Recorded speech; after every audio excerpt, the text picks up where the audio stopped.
Daniel pasal 8 ayat 1 sampai pasal 9 ayat 27. Pada tahun yang ketiga pemerintahan Raja Belshazzar, nampaklah kepadaku Daniel suatu penglihatan sesudah yang tampak kepadaku dahulu itu. Aku melihat dalam penglihatan itu, dan sementara aku melihat, aku berada di Puri Susan, yang ada di wilayah Elam, dan aku melihat dalam penglihatan itu bahwa aku sedang di tepi sungai Ulai. Aku mengangkat mukaku dan melihat, tampak seekor domba jantan berdiri di depan sungai itu. Tanduknya dua, dan kedua tanduk itu tinggi, tetapi yang satu lebih tinggi dari yang lain, dan yang tinggi itu tumbuh terakhir. Aku melihat domba jantan itu menanduk ke barat, ke utara, dan ke selatan, dan tidak ada seekor binatang pun yang tahan menghadapi dia, dan tidak ada yang dapat membebaskan dari kuasanya. Ia berbuat sekehendak hatinya dan membesarkan diri. Tetapi sementara aku memperhatikannya, tampak seekor kambing jantan datang dari sebelah barat, yang melintai seluruh bumi tanpa menginjak tanah. Dan kambing jantan itu mempunyai satu tanduk yang aneh di antara kedua matanya. Ia datang pada domba jantan yang dua tanduknya dan yang kulihat berdiri di depan sungai itu, lalu menyerangnya dengan keganasan yang hebat. Aku melihatnya mendekati domba jantan itu. Ia menggeram, lalu ditanduknya domba jantan itu. Dipatahkannya kedua tanduknya, dan domba jantan itu tidak berdaya untuk tahan menghadapi dia. Dihempaskannya dia ke bumi, diinjak-injaknya, dan tidak ada yang melepaskan domba jantan itu dari kuasanya. Kambing jantan itu sangat membesarkan dirinya, tetapi ketika ia sampai pada puncak kuasanya, patahlah tanduk yang besar itu. Lalu pada tempatnya tumbuh empat tanduk yang aneh, sejajar dengan keempat mata angin yang dari langit. Maka dari salah satu tanduk itu muncul suatu tanduk kecil yang menjadi sangat besar ke arah selatan, ke arah timur, dan ke arah tanah permai. Ia menjadi besar bahkan sampai kepada bala tentara langit, dan dari bala tentara itu, dari bintang-bintang, dijatuhkannya beberapa ke bumi dan diinjak-injaknya. Bahkan terhadap panglima bala tentara itu pun ia membesarkan dirinya, dan daripadanya diambilnya korban persembahan sehari-hari dan tempatnya yang kudus dirobohkannya. Suatu kebaktian diadakan secara fasik menggantikan korban sehari-hari, kebenaran dihempaskannya ke bumi, dan apapun yang dibuatnya semuanya berhasil. Kemudian ku dengar seorang kudus berbicara, dan seorang kudus lain berkata kepada yang berbicara itu, sampai berapa lama berlaku penglihatan ini, yakni korban sehari-hari dan kefasikan yang membinasakan tempat kudus yang diserahkan dan bala tentara yang diinjak-injak? Maka ia menjawab, sampai lewat 2300 petang dan pagi, lalu tempat kudus itu akan dipulihkan dalam keadaan yang wajar. Sedang aku, Daniel, melihat penglihatan itu dan berusaha memahaminya, maka tampaklah seorang berdiri di depanku yang rupanya seperti seorang laki-laki.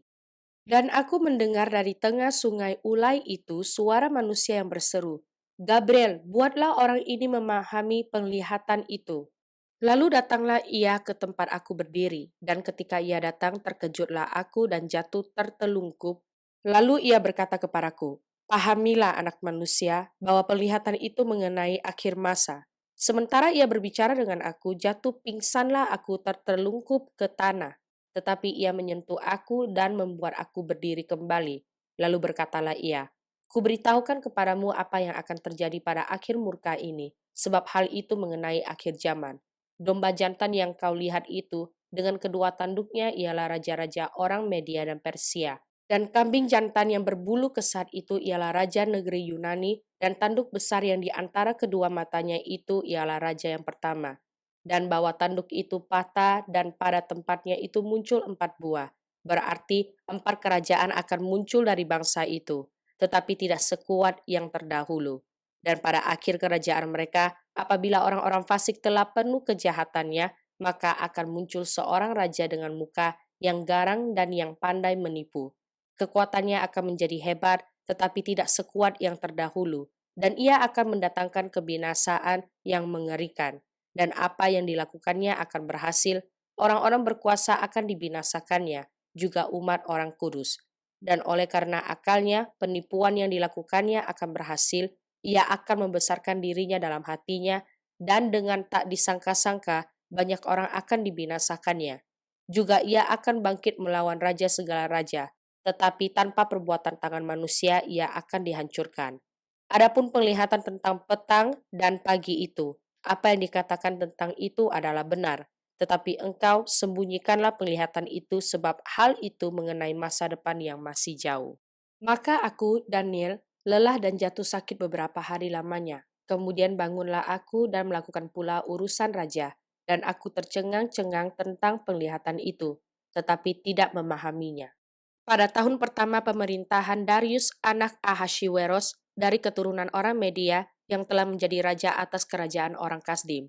Pada tahun pertama kerajaannya itu, aku Daniel memperhatikan dalam kumpulan kitab jumlah tahun yang menurut firman Tuhan kepada Nabi Yeremia akan berlaku atas timbunan puing Yerusalem yakni 70 tahun. Lalu aku mengarahkan mukaku kepada Tuhan Allah untuk berdoa dan bermohon sambil berpuasa dan mengenakan kain kambung serta abu. Maka aku memohon kepada Tuhan, Allahku, dan mengaku dosaku demikian. Ah Tuhan Allah, yang maha besar dan dahsyat, yang memegang perjanjian dan kasih setia terhadap mereka yang mengasihi Engkau, serta berpegang pada perintah-Mu. Kami telah berbuat dosa dan salah, kami telah berlaku fasik dan telah memberontak, kami telah menyimpang dari perintah dan peraturan-Mu dan kami tidak taat kepada hamba-hambamu, para nabi, yang telah berbicara atas namamu kepada raja-raja kami, kepada bapa-bapa kami, dan kepada segenap rakyat negeri.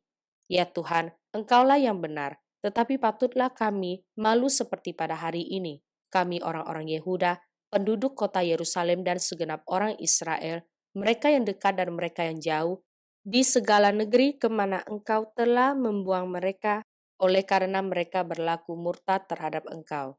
Ya Tuhan, kami raja-raja kami, pemimpin-pemimpin kami, dan bapa-bapa kami patutlah malu, sebab kami telah berbuat dosa terhadap Engkau. Pada Tuhan Allah kami ada kesayangan dan keampunan, walaupun kami telah memberontak terhadap Dia, dan tidak mendengarkan suara Tuhan Allah kami, yang menyuruh kami hidup menurut hukum yang telah diberikannya kepada kami dengan perantaraan para nabi hamba-hambanya.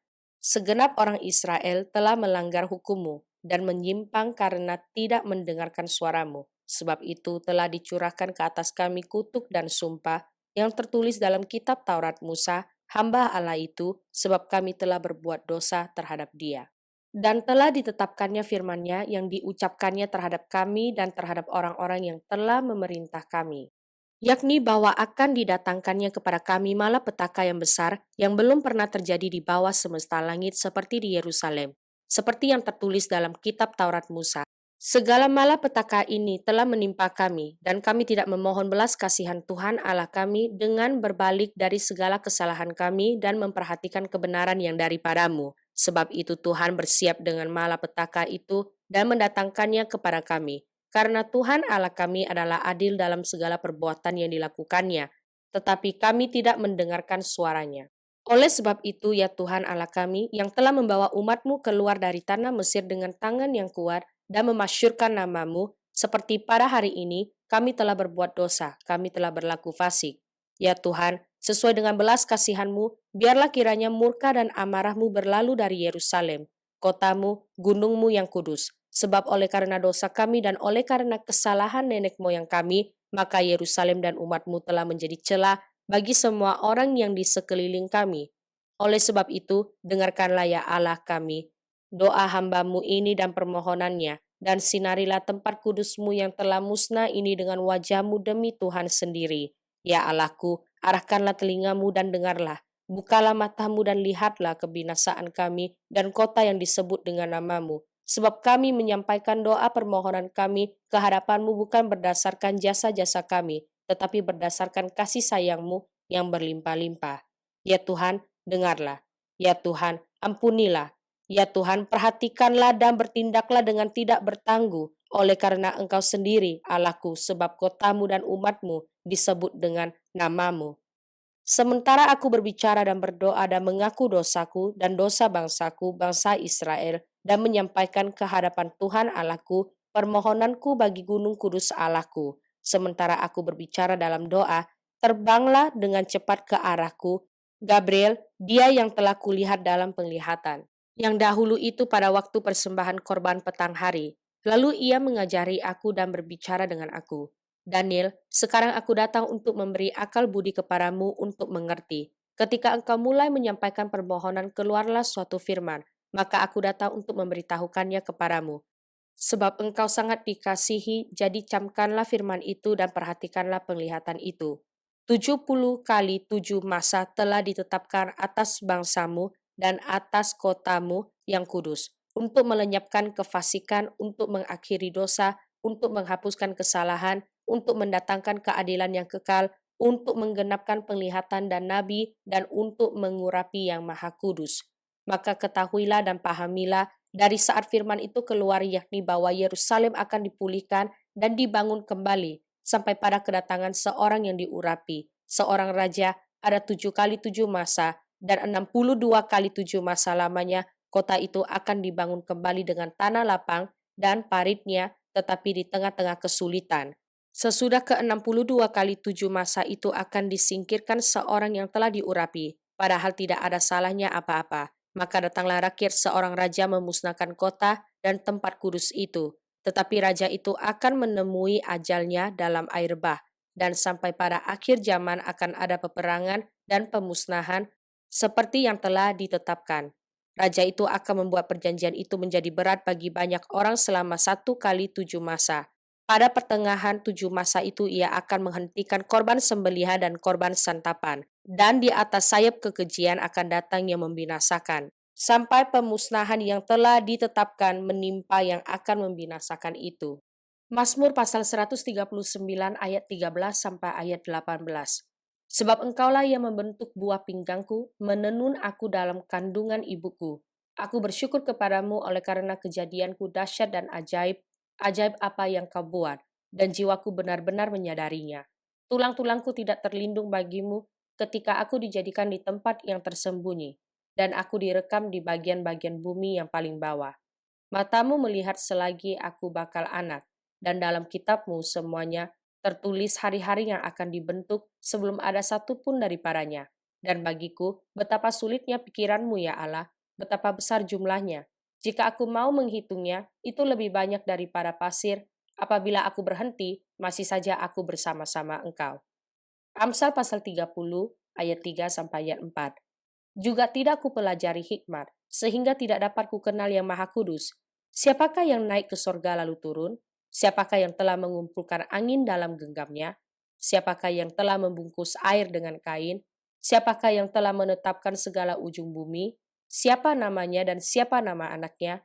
Engkau tentu tahu. Yudas pasal 1 ayat 14 sampai ayat 25. Juga tentang mereka Henok, keturunan ketujuh dari Adam, telah bernubuat. Katanya, sesungguhnya Tuhan datang dengan beribu-ribu orang kudusnya, hendak menghakimi semua orang dan menjatuhkan hukuman atas orang-orang fasik, karena semua perbuatan fasik yang mereka lakukan dan karena semua kata-kata nista yang diucapkan orang-orang berdosa yang fasik itu terhadap Tuhan. Mereka itu orang-orang yang mengerutu dan mengeluh tentang nasibnya, hidup menuruti hawa nafsunya. Tetapi mulut mereka mengeluarkan perkataan-perkataan yang bukan-bukan dan mereka menjilat orang untuk mendapat keuntungan. Tetapi kamu, saudara-saudaraku yang kekasih, ingatlah akan apa yang dahulu telah dikatakan kepada kamu oleh rasul-rasul Tuhan kita, Yesus Kristus. Sebab mereka telah mengatakan kepada kamu, menjelang akhir zaman akan tampil pengejek-pengejek yang akan hidup menuruti hawa nafsu kefasikan mereka. Mereka adalah pemecah belah yang dikuasai hanya oleh keinginan-keinginan dunia ini dan yang hidup tanpa Roh Kudus. Akan tetapi kamu, saudara-saudaraku yang kekasih, bangunlah dirimu sendiri di atas dasar imanmu yang paling suci dan berdoalah dalam Roh Kudus. Peliharalah dirimu demikian dalam kasih Allah sambil menantikan rahmat Tuhan kita Yesus Kristus untuk hidup yang kekal. Tunjukkanlah belas kasihan kepada mereka yang ragu-ragu, selamatkanlah mereka dengan jalan merampas mereka dari api. Tetapi tunjukkanlah belas kasihan yang disertai ketakutan kepada orang-orang lain juga, dan bencilah pakaian mereka yang dicemarkan oleh keinginan-keinginan dosa. Bagi Dia yang berkuasa menjaga supaya jangan kamu tersandung dan yang membawa kamu dengan tak bernoda dan penuh kegembiraan di hadapan kemuliaannya. Allah yang Esa, Juru Selamat kita oleh Yesus Kristus Tuhan kita, bagi Dia adalah kemuliaan, kebesaran, kekuatan, dan kuasa sebelum segala abad dan sekarang, dan sampai selama-lamanya. Amin.